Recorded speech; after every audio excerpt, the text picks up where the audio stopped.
We're on the wait list anyways. Yeah, we are. Anyways, what's going on, guys? We're back, and we got to change the scenery for y'all this time. We're at the new Texas Card House. Located here in Dallas area. Yes, sir. Dallas Poker is finally getting some card houses again. Thank God. So we're on the wait list right now. Have you gotten any updates on it? I haven't gotten any updates, but I mean, this is your first time, so you should probably go ahead and get in there and get like your player card or whatever.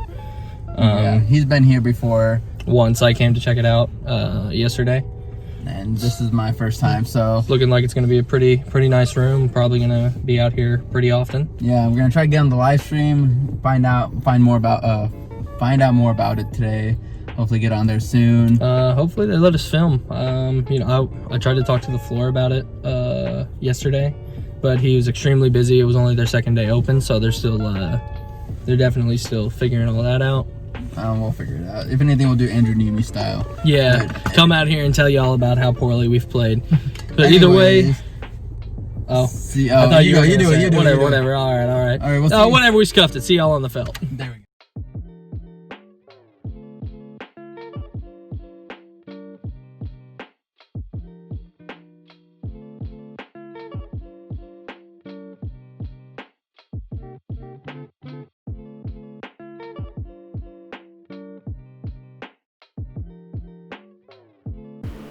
So while waiting on a 2-5 seat to open, we hop into the 1-2 game, and we're gonna go. We're gonna look down at King 9 of Spades in the big blind.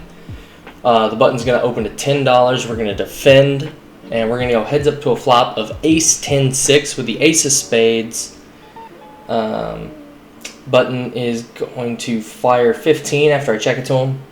Now, obviously gonna fold JK. We're gonna float. We're gonna try to take it away from him on a bunch of different turn cards. I think he's just going to be c-betting a lot and probably too much air in this spot. He'd opened a lot of buttons. So when the turn is the 8 of Spades, we get the best card we could have asked for, actually. We're going to pick up a gutter and a flush draw, the nut flush draw at that. So when I check it over to him and he bets 25, we're just going to go ahead and check jam on him, put him into a tough spot. He thinks for a little while, asks me if I have Ace 6 or Ace 8, and then eventually makes the fold, so we're going to get that through. Like Matt, I'm also at a 1-2 table waiting for 2-5 to open up. In the meantime, we're going to see Ace Queen off in the small blind. We're going to see a limp under the gun, and under the gun +1 makes it $8. The cutoff and button call, I'm going to 3-bet the $50. And it's going to fold around and only the button calls. So heads up to a flop of Queen 10-4 rainbow. I'm going to down bet like I do with a majority of my hands. I'm going to bet $45 and he's going to make the call. Heads up to a turn that's going to be the 8 of diamonds. It's going to go check. On the river we see a 6 of spades. Pretty much a brick here. Nothing really gets there. By his demeanor, at this point, I really put him on a 10 or a hand, maybe like pocket 9s here. And I'm trying to eke out as much value as I can from those kind of hands. So I'm going to bet really small on the river and only bet $75.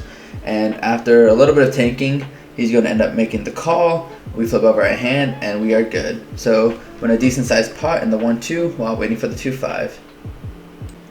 Back at it with the jiggities. This time we're going to be facing a similar spot. We're going to see an open from early position and a call from the cutoff for $15.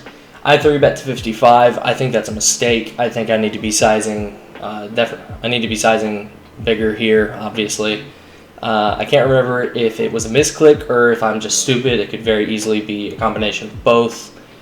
So either way, we're going to get a couple calls, and the flop is pretty good. Comes out Jack 10-4 with 2 clubs and a heart. Checks to me. Obviously going to be continuing in this spot. We bet 105. It's an extremely wet board, and there are a lot of hands we can gain value from. The initial raiser is going to make the call, and the cutoff is going to fold. So we're going to go heads up to a turn, which is the 6 of hearts. Obviously a safe card. We still have the nuts. He checks it over to me, and we're going to go ahead and fire for $250. There are now 2 flush draws on the board. a lot of straight draws, and he can still have a lot of hands that we can just get value from. So eventually he makes the call, and again we're going to be going to a river, which is the 4 of hearts. He checks it over to me, and he's only got about 570-ish left. So there's only one sizing that really makes sense to me here. We're going to take a little bit here and eventually jam. And to our dismay, we're going to get snap called, and he's going to roll over 8-9 of hearts. He backdoored the flush. Obviously pretty standard for him to call there with the open ender. Call again when he turns a flush draw. Just kind of unfortunate that it gets there in the way that we can't really see. So always good to start off stuck, and even better, always good to lose, almost a 2K pot.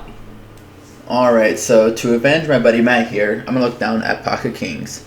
There's going to be a limp and then a open to $25. I obviously have a pretty clear 3-bet. I'm going to make it $75. We are going to get a cold call in the big blind, and then it's going to fold around back into the initial raiser, and he's going to put in a 4-bet to $325. Now, I'm playing 830 effective. With this spot, one, I think he's more incentivized to 4-bet when there's the cold call in the big blind, and as well as we have the second best hand in all of poker. So we're just going to put in the 5-bet and jam all in, and the cold call in the big blind is going to fold, and after a brief tank, he says this. So we're off to the races. The guy in the big blind said he folded queens. The flop comes queen high with 3 spades out the king of spades. Turns a brick, rivers an ace, and he flips over ace 8 off to scoop the whole pot. So I'm sorry, Matt, I couldn't avenge you. Looks like we're both stuck in this. But obviously happy to get my money in against a hand that's drawing to only 30%. But it's unfortunate the run out came the way it did. So happy to get it in. Yeah. In this hand, we're going to be opening ace queen off under the gun to $15. We're going to see 2 calls, one from middle position and one from the big blind. We're going to go 3 ways to a flop of 10-3 deuce. And checks to me. I put in the C-bet, and everybody folds. That's a win. Yes, sir. We're basically even on the session now. Not really, but, it's a step in the right direction. It's always good to even win a small pot after a kind of a shot like that. So we'll definitely take it. In this hand, we're gonna work our way back up to even and raise ace 8 of diamonds in the under the gun +1 position. We're gonna get a call from the button and the big blind. The flop is gonna come ace ace king rainbow. It's gonna check to me. I'm gonna check it back, balance my checking range, and it's a pretty dry board. And then button checks as well. Turn the jack of hearts, bringing it back to a flush draw. Big blind checks. Time to go for some value. Buy some jacks, kings, or heart draws. So I'm gonna bet $25. The button calls and the big blind folds. The river is a jack. On this river, if he calls me with a jack, against this particular player, I know he's going to call almost any bet size. So I'm going to bet a little bit bigger and bet $75 here. And just hope to get called by a jack and just try to get max value. And eventually he calls, showing the jack, and we're good with the ace. So small pot, but on our way back to even. Once again, we're going to look down at the second best hand ever created in Texas Hold'em, and that's going to be pocket kings. There's going to be 2 limps in front of us, and we're going to raise it to $25, and we're going to get a call from the small blind and both of the limpers. We're going to go 4 ways to a flop of queen 9-8 with 2 spades. So it's going to be a check from the small blind. The first limper is going to lead off for $25. Second limper is going to call. I have a clear call right here, and small blind's going to fold. 3 ways to a turn. That is going to be an offsuit 4. Initial better checks. Second limper is going to bet $75. I call. First limper folds. So we're going to go heads up to a river. That is going to be a brick. I don't have notes on this hand, so I don't remember what the river was. I know the flush draw missed, and it didn't pair the board or anything. So basically a brick, and he is going to bet $120 to $5. $120. I'm going to end up making the call only because I think he would be value betting queens here. I think he'd be betting queen jack here, king queen, or ace queen here. So that's the main reason why I called. Could I be wrong in that assumption? Maybe. But it's the assumption we made. But however, he didn't have a queen here. He had 9-8 off for 2 pair. And so he beats us. And kings are just never good here. In this hand, we're going to give a big shout out to the DBBP, the Double Board Bomb Pot Hold'em edition here at Texas Card House. Each player put in $15 pre, and we're going to go to 2 boards. The winner of each board will be awarded half of the pot. As you can see, we have the Ace-10 of diamonds here. And the top board is going to read 8-5 deuce with 2 diamonds. And the second board is going to read 10-4 deuce with no diamonds. I believe it was a rainbow board. So we're going to see an open, or I guess not an open. We're going to see a bet from middle position, and we're going to go ahead and put in the raise here to 300 over his $75 sizing after a call. Player thanks for a while and jams. I go ahead and toss in the call, and he's going to flip over 8-5. So he's got top 2. We end up basically free rolling him on the top board. We can't get there, but we're still going to get half of a pretty big pot. So, I mean, not much to complain about there. He loved to be in that position. In this hand, I'm going to get kings for a 3rd time in this session. I'm going to raise it to $20 over a limp. In the very next position, he's going to 3-bet me to $40. We're going to get a call from the limper. And in another spot, when there's kind of dead money from the limper, I'm going to definitely start raising up and do a 4-bet to $150. And both the 3-better and the limper calls. So we go 3 ways to a flop. That is going to come 10-6-4 with 2 diamonds. Pretty dry flop. There are diamond draws out there, but I'm going to bet kind of small, especially in a 4-bet pot. So I'm going to bet $150. I'm going to get called to my immediate left, and then the limper is going to fold. The turn is going to come a brick as a 2 of clubs. Now, against this particular player, I know if I'm putting him on queens in this specific instant, but I know if he has queens, jacks, any diamond draw, he didn't call just about any size bet here. The pot at this point is $750. I have about 1,000 in my stack. Kind of crazy for a weird spot for a bet on a turn and river. And again, I know if he has any piece, he's going to call off no matter what size the bet is. So I end up electing to go all in for a little over $1,000, and he snaps me off. And river's a jack. I show my kings, and we're good. He later tells me an ace king of diamonds, and so my assumption was right. He's gonna call off with just about any bet with any piece of the board. So I get max value there, and kings are finally good for the first time in about 6 times. So in this hand, we're going to look down at ace-king off in the big blind, facing a $15 open from the cutoff, a $50 3-bet from the small blind, and we're going to go ahead and put in the 4-bet to $125. I tend to size a little bit down on my 4-bets just because they're inherently larger. So I don't go the full 3x here, not super important.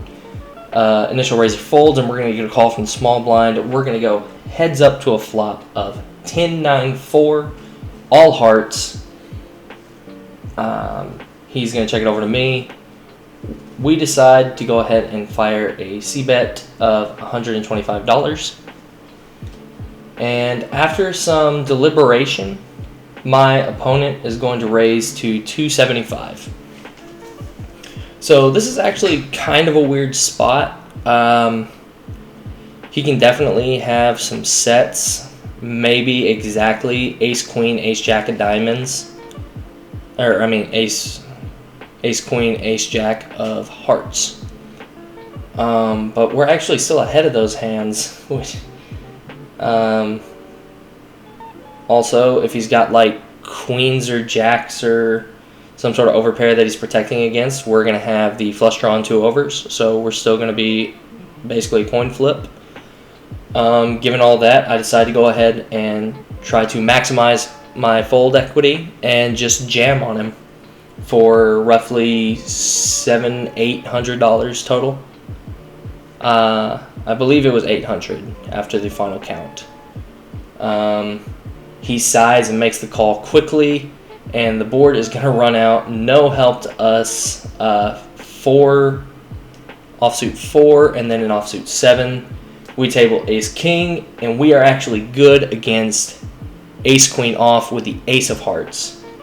So this is going to sound silly, but when the flush missed, I thought there was still a pretty decent shot that we were going to be good here. So, I mean, take it for what it is, whatever. Maybe this is bad. Maybe it's amazing. Probably just bad, but gotta be honest with y'all, I don't really care right now because I'm busy scooping a pretty massive pot and a 2-5 game, so I'm happy. I gotta be honest, I'm happy about this one. For the last interesting hand of the night, we're gonna look down at King Jack of clubs and the button. On the button, there's a straddle. The under the gun guy raises to $35. 2 calls in front of me. I'm gonna call on the button, and then both small blind and big blind call. So we're gonna go 6 ways to a flop of 8-4 deuce, 2 clubs. It checks all the way to me. I'm gonna end up betting $110 with our flush draw, and I get 2 calls from the small blind and the hijack. The turn is going to be the jack of diamonds.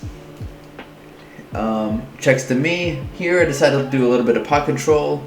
I think this is actually a mistake here. I think I should be betting here. I think there's a lot of random gut shots, open-enders that could improve on rivers, and I don't want to be giving a free card to those hands.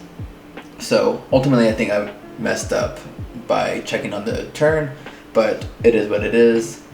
Can't go back in time. So we check the turn. Rivers, king of diamonds. Small blind checks. Hijack's going to be $250. And here we have an interesting spot on whether we want to call or raise. Obviously, we're ahead of 95% of his range here, unless he flopped a set, which I don't think he would be checking on the flop with sets. I think we're ahead 100% of the time here. The only merit to really calling here is that we're making more money in the long run by having the small blind call behind us. So basically, do we think the small blind's going to call at a greater frequency than the hijack's going to call us when we raise here?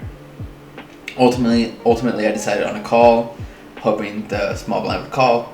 Unfortunately, he doesn't.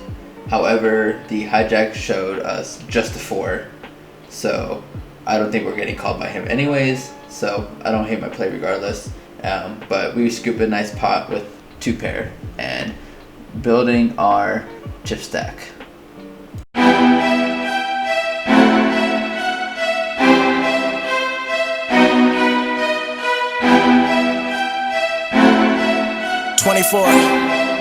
More life.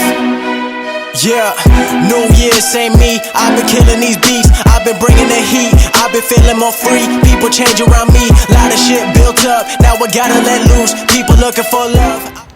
What's up, guys? Leaving our first session, or at least my first session. Your first, my second. Yeah, started off rough in the hole. for both of us.